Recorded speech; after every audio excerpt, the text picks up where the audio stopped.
সুপ্রিয় শিক্ষার্থীরা, তোমাদেরকে স্বাগত জানাচ্ছি। আমি মোহাম্মদ ইব্রাহিম, প্রভাষক হিসাব বিজ্ঞান বিভাগ, বোয়ালখালী সিরাজুল ইসলাম ডিগ্রি কলেজ। আশা করি তোমরা ভালো আছো সবাই। আমরা আল্লাহর রহমতে ভালো আছি। আমরা গত 3টি ক্লাস জাবেদা নিয়ে আলোচনা করতেছি, তারা ধারাবাহিকভাবে আজকেও আমরা জাবেদা নিয়ে আলোচনা করব। আশা করি তোমরা পুরো ক্লাসটি মনোযোগ সহকারে দেখবে এবং তোমার বন্ধুদের সাথে শেয়ার করে নেবে ক্লাসটি। আজকে আমরা যেটা নিয়ে আলোচনা করতে চাই সেটি হচ্ছে মূলধন এবং উত্তোলন সংক্রান্ত জাবেদা।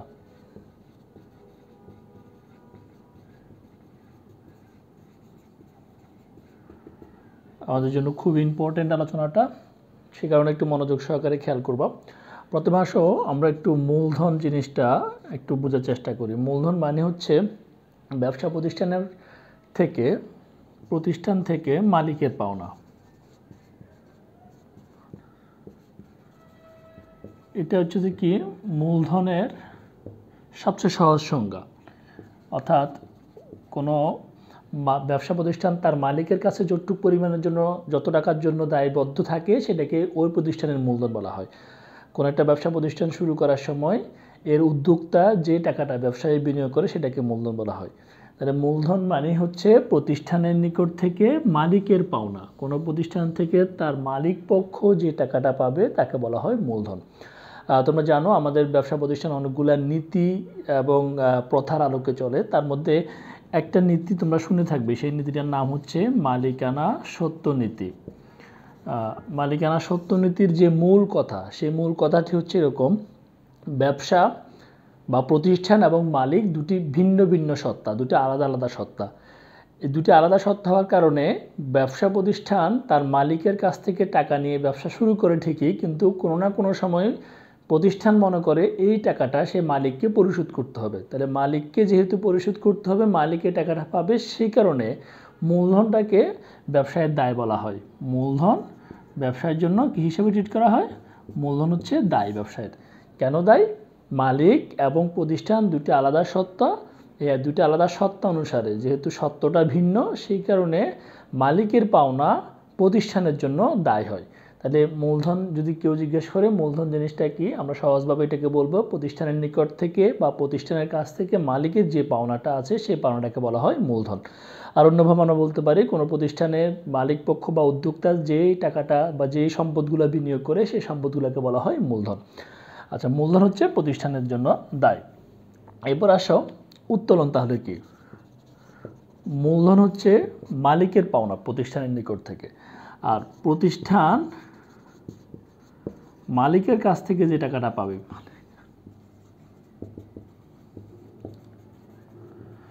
বা মালিক প্রতিষ্ঠানের কাছ থেকে যে সুবিধাগুলো গ্রহণ করে তাকে বলা হয় উত্তোলন। তাহলে প্রতিষ্ঠান মালিকের কাছ থেকে যেগুলো পাবে অথবা মালিক প্রতিষ্ঠানের কাছ থেকে যে সুবিধাগুলো গ্রহণ করে তাহলে সেগুলোকে বলা হয় উত্তোলন। অর্থাৎ মূলধন এবং উত্তোলন দুটি পরস্পর বিপরীতমুখী জিনিস। উত্তোলনকে বলা হয় বিপরীত দায়। কিরকম বিপরীত দায়? এটা দায়ের বিপরীতে অবস্থান করে। অর্থাৎ মূলধনকে আমরা বলছিলাম মালিকের পাওনা, মূলধন প্রতিষ্ঠানের জন্য দায় বলছিলাম। মনে করো একজন মালিক 1 লক্ষ টাকা নিয়ে তার ব্যবসাটা আরম্ভ করলো, তার মানে তার মূলধন হচ্ছে 1 লক্ষ টাকা। কোনো একটা প্রয়োজনে 6 মাস অতিক্রান্ত হওয়ার পর সে তার নিজের জন্য 10,000 টাকা ব্যবসা থেকে নিয়ে গেল। তাহলে 10,000 টাকা যে ব্যবসা থেকে নিয়ে গেলো সেগুলোর নাম হচ্ছে উত্তোলন। এখন উত্তোলন করার কারণে দেখা যাচ্ছে মালিক ব্যবসা থেকে আর 90,000 টাকা পাবে। অর্থাৎ উত্তোলনটা হচ্ছে বিপরীত দায়, মূলধনের বিপরীত, এটাকে বলা হয় বিপরীত দায়। তাহলে আমরা দুটো জিনিস শিখলাম। প্রথম হচ্ছে মূলধন মানে হচ্ছে প্রতিষ্ঠানের কাছ থেকে মালিকের পাওনা, উত্তোলন মানে হচ্ছে প্রতিষ্ঠান মালিকের কাছ থেকে পাওনা বা প্রতিষ্ঠানের মালিক প্রতিষ্ঠানের কাছ থেকে যে সুবিধাগুলো গ্রহণ করে সেগুলো হচ্ছে উত্তোলন। আর মূলধনটা হচ্ছে প্রতিষ্ঠানের জন্য দায়, কোন নীতি অনুসারে বললাম? মালিকানা সত্য নীতি অনুসারে। এবং উত্তোলনটা হচ্ছে বিপরীত সম্পদ। ওকে, একটু মনে রাখবা। এবার আসলে আমরা এগুলো জাবেদা যখন করতে যাব, মূলধন এবং উত্তোলনের জাবেদা যখন করতে যাব, যে জিনিসগুলো আমাকে মাথায় রাখতে হবে সেটা হচ্ছে মূলধন বলছিলাম বারবার প্রতিষ্ঠানের জন্য দায়। তাহলে মূলধন প্রতিষ্ঠানের জন্য দায় হয়, যখন দায়গুলো বৃদ্ধি পায় তখন আমরা জানি দায়টা ক্রেডিট হয়। তাহলে তুমি যখন জাবেদা করতে যাবা মূলধন অথবা যেটাকে আমরা আধুনিক হিসাবের মধ্যে বলতে পারি মালিকানা সত্ত্ব। এটার ক্ষেত্রে ডেবিট ক্রেডিটের নিয়মটা নিশ্চয়ই তোমাদের মনে আছে। সেখানে হচ্ছে মূলধন বা মালিকানা সত্ত্ব হ্রাস পেলে ডেবিট হবে, মূলধন বা মালিকানা সত্ত্ব যখন বৃদ্ধি পাবে তখন এটা ক্রেডিট হবে। তার মানে মূলধন কমে গেলে ডেবিট হবে, বাড়লে সেটা ক্রেডিট হবে। যেহেতু মূলধনটা বা মালিকানা সত্ত্বর নেচারটাই হচ্ছে ক্রেডিট হওয়া। যে জিনিসটা ন্যাচারালি ক্রেডিট হয় সেই জিনিসটা বাড়াইতে হলে তোমাকে ক্রেডিট করতে হবে, আর কমাইতে হলে তোমাকে কী করতে হবে? ডেবিট করতে হবে। ওকে, এরপর আসো মূলধন নিয়ে ব্যবসা শুরু করা। মালিক যখন মূলধন নিয়ে ব্যবসা শুরু করবে, ব্যবসা শুরু করা অথবা আরম্ভ করা, এই যে শুরু করা অথবা আরম্ভ করা, এই দুইটা জায়গায় ক্ষেত্রে মনে রাখবা। এই শুরু বা আরম্ভ করার সময় মালিক যত কিছু ব্যবসাকে দিবে সেই সম্পদগুলা যে নামে সম্পদগুলা দিবে, প্রতিটা সম্পদ ব্যবসায় আসবে, সেই সম্পদগুলা তোমাকে ডেবিট করতে হবে। আর এই সম্পদের বিপরীতে মালিকের যে টাকাটা ব্যবসা প্রতিষ্ঠান মালিক ব্যবসা প্রতিষ্ঠানকে দিচ্ছে সেটা মালিকের পাওনা, সেটাকে বলা হয় মূলধন। সে কারণে মূলধনকে ক্রেডিট করতে হবে। আমরা যদি একটা উদাহরণ দিই, মনে করলাম মিস্টার ক নগদ 20,000 টাকা, 10,000 টাকার আসবাবপত্র এবং 15,000 টাকা ব্যাংক জমা নিয়ে ব্যবসা আরম্ভ করলো।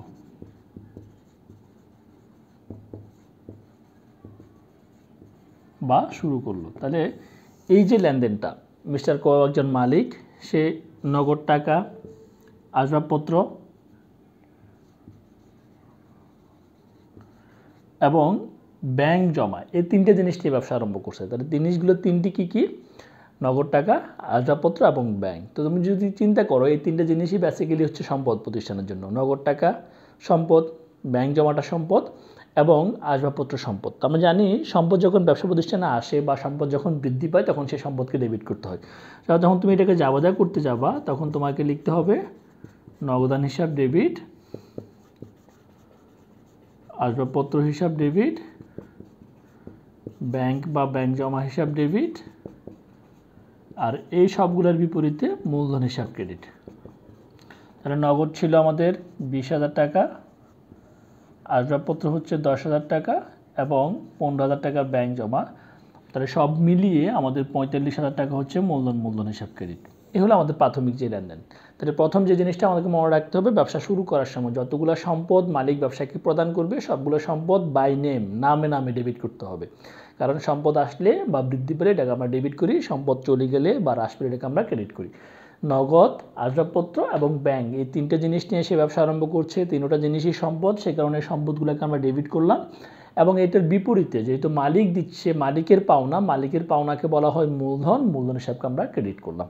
ওকে, এখন এই জাবাদাটা করতে গেলে যেখানে আমাদের এই লেনদেনগুলোর মধ্যে একটা জায়গায় সমস্যা হয়, সেটা হচ্ছে যে কি ঋণ নিয়ে ব্যবসা যখন আরম্ভ করে তখন আমরা কি করব?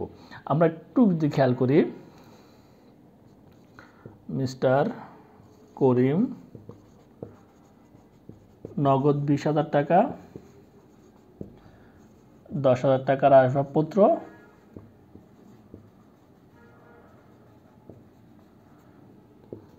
এবং 15,000 টাকার ঋণ নিয়ে ব্যবসা আরম্ভ করলো।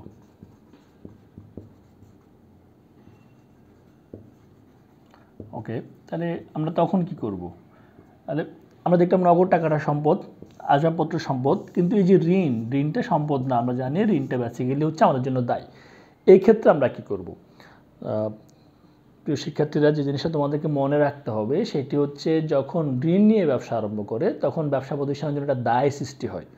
সম্পদগুলোকে যেমন আমরা ডেবিট করতে হয়, দায়গুলোকে যখন দায় বৃদ্ধি পায় তখন দায়গুলোকে আমরা কী করতে হয়? ক্রেডিট করতে হয়। সেক্ষেত্রে তাহলে আমাদের সম্পদ হচ্ছে দুটি। আমরা কি পাইলাম? একটা হচ্ছে নগদান হিসাব ডেবিট, আর একটা কী পেলাম আমরা? আসবাবপত্র হিসাব ডেবিট। বিপরীতে একটা ঋণের কথা বলা আছে। তাহলে ঋণটা কিন্তু প্রতিষ্ঠানের জন্য দায়, তাহলে ঋণ হিসাবটা ক্রেডিট।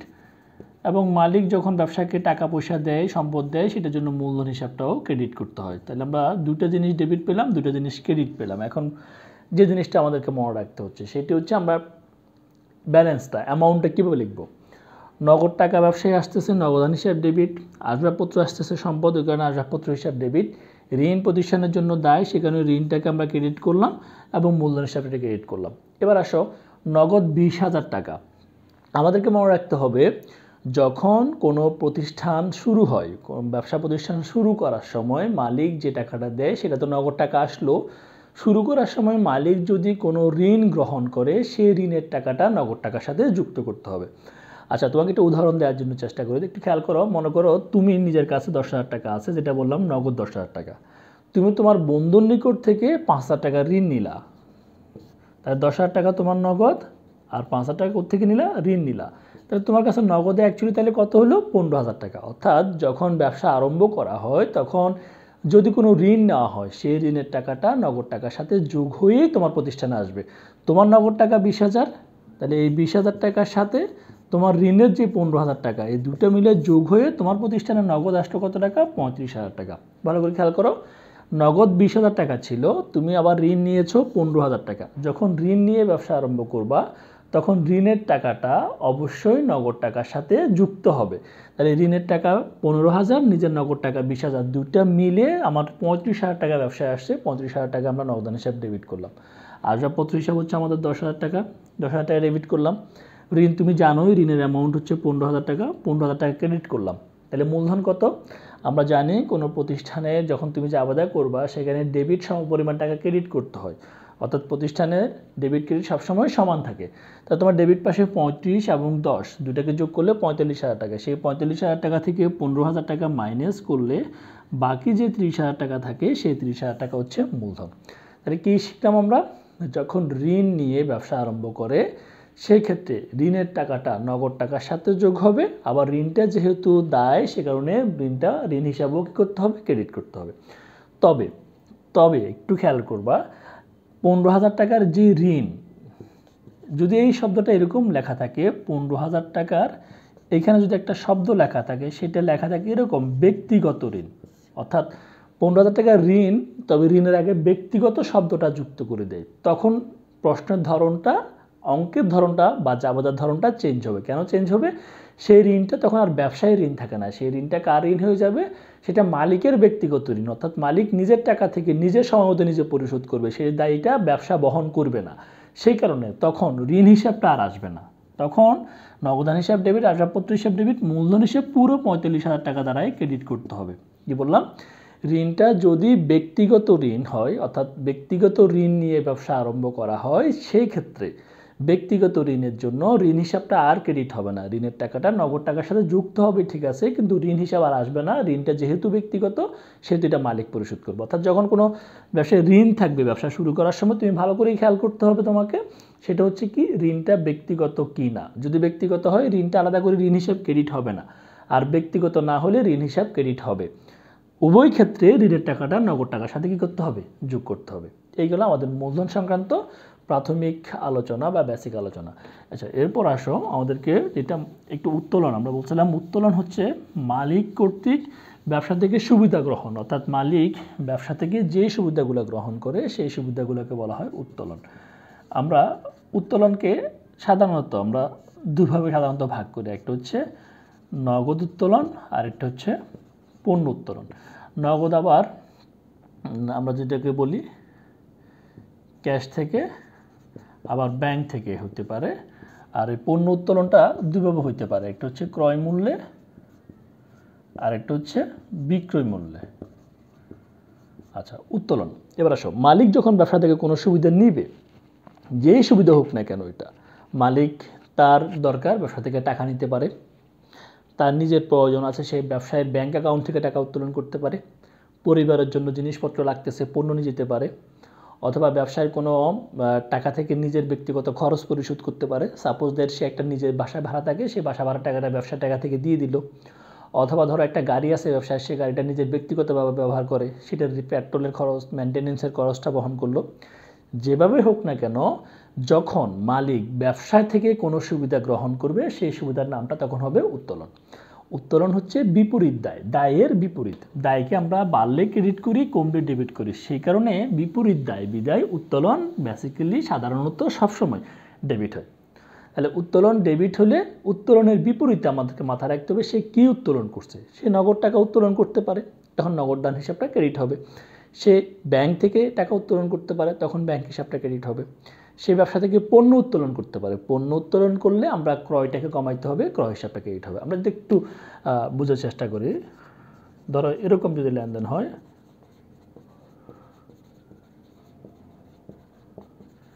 এই মালিক কর্তৃক উত্তোলন যে কথা, মালিক নগদে উত্তোলন করলো, তাও একই কথা, অথবা এটাকে শুধু উত্তোলন এভাবেও লেখা থাকতে পারে। অর্থাৎ এই তিনটা লেনদেন অবলিক দিয়ে লিখছি, একই কথা। কি লিখতাম? মালিক কর্তৃক উত্তোলন, মালিক নগদ উত্তোলন করলো, অথবা উত্তোলন শুধু উত্তোলন, মালিক উত্তোলন করছে, মালিক নগদ উত্তোলন করছে, অথবা শুধু উত্তোলন লেখা আছে। এই তিনভাবেই লেখা থাকতে আমরা বুঝে নিব মালিক ব্যবসা থেকে নগদ টাকা নিতে যাচ্ছে। তা আমরা বলছিলাম যখন উত্তোলন করে আমরা জানি উত্তোলন হিসাবটাকে ডেবিট করতে হবে, আর কি টাকা উত্তোলন করছে? নগদ টাকা। তাহলে ব্যবসায় নগদ টাকা কমে যাবে, নগদান হিসাবটাকে ক্রেডিট করব আমরা 5,000 টাকা দ্বারা। ওকে, এবার এই জিনিসটা যদি চেঞ্জ হয়, এরকম লেখা থাকে মালিক কর্তৃক ব্যাংক থেকে উত্তোলন,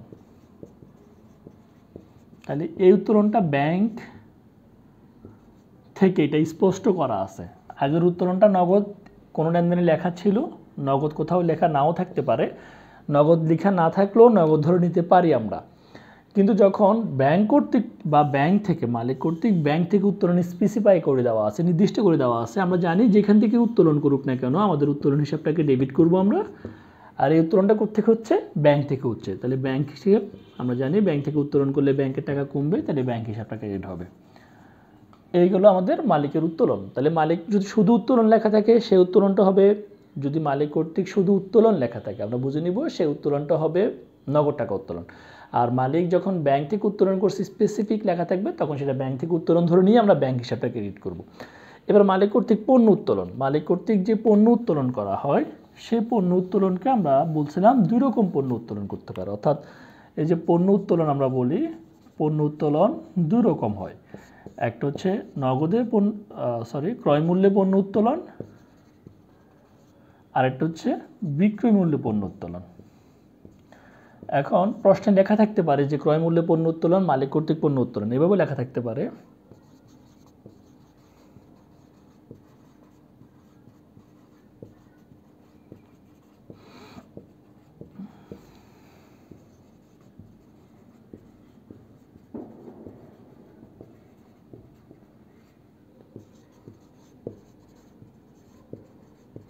তাহলে মালিক কর্তৃক পণ্য উত্তোলন যে কথা, শুধু মালিক কর্তৃক পণ্য উত্তোলন না বলে মালিক কর্তৃক ক্রয় মূল্যে পণ্য উত্তোলন, সেটা একই কথা। তাহলে মালিক কর্তৃক যেভাবেই উত্তোলন করা হোক না কেন, মালিক উত্তোলন করলে আমরা বলছিলাম উত্তোলন হিসাবটা ডেবিট হবে। এবার পণ্য উত্তোলন করছে, পণ্য উত্তোলনের জন্য সাধারণত ক্রয় হিসাবটাকে আমরা ক্রেডিট করব। যেহেতু এটা ক্রয় মূল্য উল্লেখ করা আছে, তাহলে তো ক্রয় হিসাব মাস্ট বি ক্রেডিট হবে।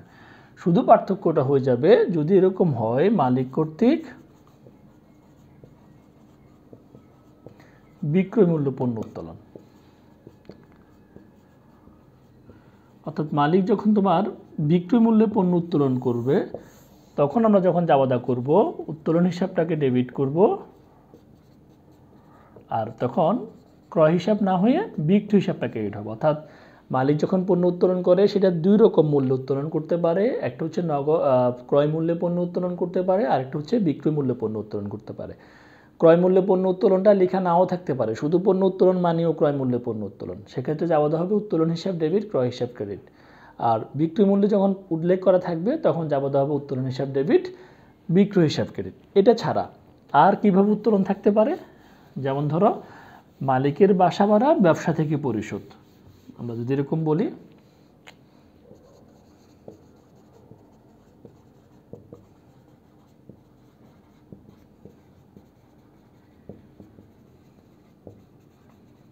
অথবা আমরা যদি বলি মালিকের ঋণ বা মালিকের ব্যক্তিগত ঋণ ব্যবসা থেকে পরিশোধ, তাহলে যেভাবে বলি না কেন এটা মালিকের ব্যক্তিগত খরচ। ধরো 5,000 টাকা অ্যামাউন্ট আমরা হিসেব করলাম, তাহলে মালিকের বাসা ভাড়া হতে পারে, মালিকের গাড়ির খরচ হতে পারে, মালিকের কর্য পরিশোধ করতে পারে, অথবা মালিকের জন্য ব্যবসা টাকা দিয়ে কোনো কিছু ক্রয় করতে পারে। যেভাবে করুক না কেন মালিকের জন্য যা কিছু করা হবে তার সবটাই হচ্ছে উত্তোলন। উত্তোলন হিসাব ডেবিট। এখানে ঋণ বাসা ভাড়া কিছুই আসবে না। উত্তোলন হিসাব ডেবিট, যেহেতু এটা মালিকের ব্যক্তিগত খরচ আর এটার জন্য ব্যবসা থেকে নগদ টাকা চলে গেছে, নগদান হিসাবটাকে তোমাকে কী করতে হবে, ক্রেডিট করতে হবে। তাহলে আজকের পুরো ক্লাসটা একটু রিভিউ করি। সেটা হচ্ছে আমাদের মূলধন মালিকের পাওনা, মূলধন মালিকানা সত্ত্ব বা মালিকের পাওনা। মূলধন সাধারণত ক্রেডিট হয়, আর এই মূলধনের বিপরীতে যতগুলো সম্পদ ব্যবসায় আসবে সেগুলোকে আমরা ডেবিট করব। মূলধনের ক্ষেত্রে যদি ঋণ থাকে, মালিকের ঋণটা ব্যক্তিগত শব্দটা উল্লেখ না থাকলে এটা ব্যবসার জন্য ঋণের টাকাটা নগদ টাকার সাথে যুক্ত হবে, আবার ঋণ হিসাবে ক্রেডিট হবে। কিন্তু যখন ঋণ ব্যক্তিগত এই জিনিসটা উল্লেখ থাকবে তখন ঋণের টাকাটা নগদের সাথে যোগ হবে, কিন্তু ঋণ হিসাবে আলাদা করে ক্রেডিট হবে না। উত্তোলন, ব্যবসা থেকে মালিক তার নিজের জন্য কোনো কিছু গ্রহণ করলে নিয়ে গেলে সেটা হচ্ছে উত্তোলন। উত্তোলন সবসময় ডেবিট হবে। এর বিপরীতে সে কী নিয়ে যাচ্ছে সেটা হচ্ছে ক্রেডিট। নগদ টাকা নিয়ে গেলে নগদান হিসাব ক্রেডিট, ব্যাংক থেকে নিয়ে গেলে ব্যাংক হিসাব ক্রেডিট। পণ্য নিয়ে গেলে সেক্ষেত্রে যদি ক্রয় মূল্যে পণ্য নিয়ে যায় তাহলে ক্রয় হিসাব ক্রেডিট হবে, আর বিক্রি মূল্য পণ্য নিয়ে গেলে বিক্রি হিসাব ক্রেডিট হবে। ক্রয় মূল্য পণ্য নিচ্ছে না বিক্রি মূল্য পণ্য নিচ্ছে এটা বুঝবো কীভাবে? যতক্ষণ পর্যন্ত বিক্রয় মূল্যে পণ্য উত্তোলন শব্দটা লেখা থাকবে না ততক্ষণ ধরে নিব বিক্রি মূল্যে পণ্য উত্তোলন করে হয়নি, অর্থাৎ যখন সেটা ক্রয় মূল্যে। আর বিক্রি মূল্যের ক্ষেত্রে বিক্রি মূল্যটা উল্লেখ করা থাকতে হবে। এটা হচ্ছে তোমাদের আজকে আলোচনা। ভাষা একটু ভালো করে প্র্যাকটিস করবা। নিশ্চয়ই আমরা আগামী ক্লাস তোমাদের সাথে আবার দেখা হবে। ততক্ষণ ভালো থাকো, সুস্থ থাকো। আল্লাহ হাফেজ।